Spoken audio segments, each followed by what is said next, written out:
नमस्कार, मैं डॉक्टर आशाराम भार्गव। आज हम नाथ साहित्य की विशेषताओं पर चर्चा करेंगे। जैसा कि जाहिर है, आदिकाल में सिद्ध, नाथ, जैन, रासो और लौकिक काव्य की अनेक प्रवृत्तियाँ विद्यमान थी। उन प्रवृत्तियों में नाथ साहित्य की अपनी एक अलग पहचान थी।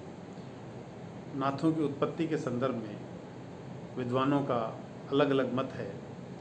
राहुल सांकृत्यायन के अनुसार नाथ सिद्ध परंपरा का ही विकसित रूप थे, जबकि नगेंद्र के अनुसार सिद्धों की भोगपरक साधना के विपरीत नाथों की हठयोग साधना शुरू हुई। नाथ 9 थे। ये भारत के पश्चिम भाग में इनका विशेष प्रभाव था। राजस्थान और पंजाब इनके केंद्र थे। इन्हें अवधूत, योगी, कणफटे साधु भी कहा जाता है।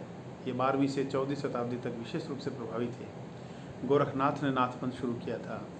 मच्छिंद्रनाथ गोरखनाथ के गुरु थे, जो एक सिद्ध भी थे।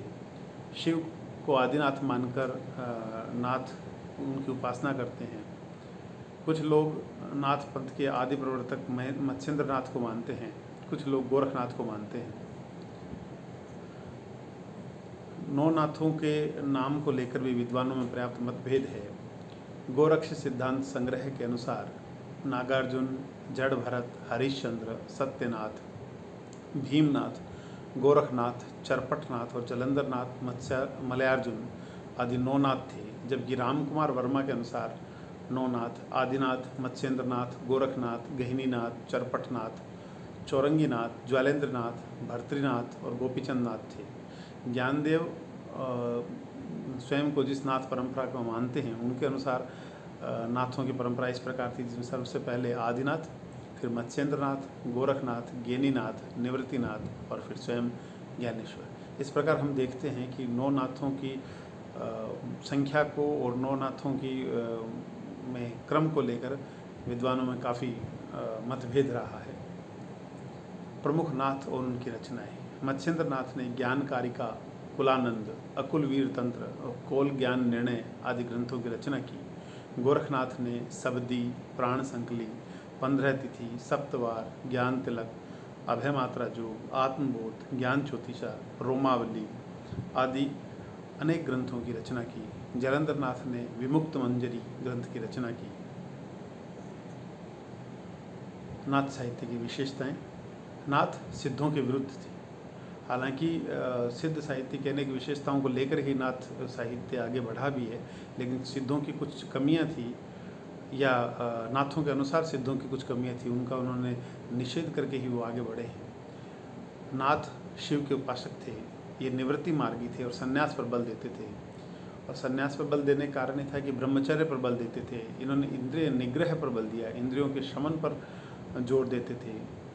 नाथ साहित्य में, नाथों में वामाचार का निषेध है। ये स्त्री को साधना मार्ग के सबसे बड़ी अड़चन मानते थे। इन्होंने पंचमकार का विरोध किया। इन्होंने हठयोग पर बल दिया। इड़ा, पिंगला, सुषुम्ना आदि नाड़ियों की बात की। षट चक्र भेदन की बात की। मूलाधार, स्वादिष्ठान, अनाहत, विशुद्ध, आज्ञा चक्र आदि, सहस्रार चक्र आदि चक्रों की इन्होंने बात की। नाथों ने सिद्धों की ही तरह वर्ण व्यवस्था का विरोध किया था। नाथों ने गुरु महिमा पर बल दिया। इनके यहाँ गुरु का विशेष महत्व है। नाथ साहित्य में की भाषा को आचार्य रामचंद्र शुक्ल ने सदुखड़ी भाषा कहा। गोरखनाथ की भाषा के संदर्भ में खड़ी बोली भी कहा जा सकता है। इनकी भाषा में पंजाबी, भोजपुरी, मराठी, गुजराती आदि के कई शब्द मिलते हैं गोरखनाथ की भाषा में। जैसे खाए भी मरिए, अन खाए भी मरिए, गोरख कहे पूजा संयम ही तरिए। इस भाषा में खड़ी बोली का रूप मिलता है। हम देखते हैं कि सिद्ध नाथ साहित्य में क्या क्या अंतर थे और क्या समानताएं थी। जैसा कि सभी जानते हैं कि सिद्ध शक्ति की उपासना करते थे, जबकि नाथ शिव के उपासक थे। सिद्ध प्रवृत्ति मार्गी थे, संसार में अनुरक्ति पर बल देते थे, जबकि नाथ निवृत्ति मार्गी थे। ये संसार से परे रहने की बात करते थे और संन्यास पर बल देते थे।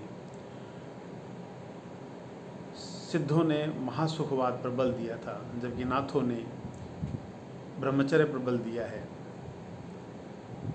सिद्ध वामाचार पर बल देते थे, जबकि नाथ वामाचार का निषेध करते हैं। सिद्ध पंचमकार पर बल देते थे, जबकि वाम नाथों ने पंचमकार का भी विरोध किया।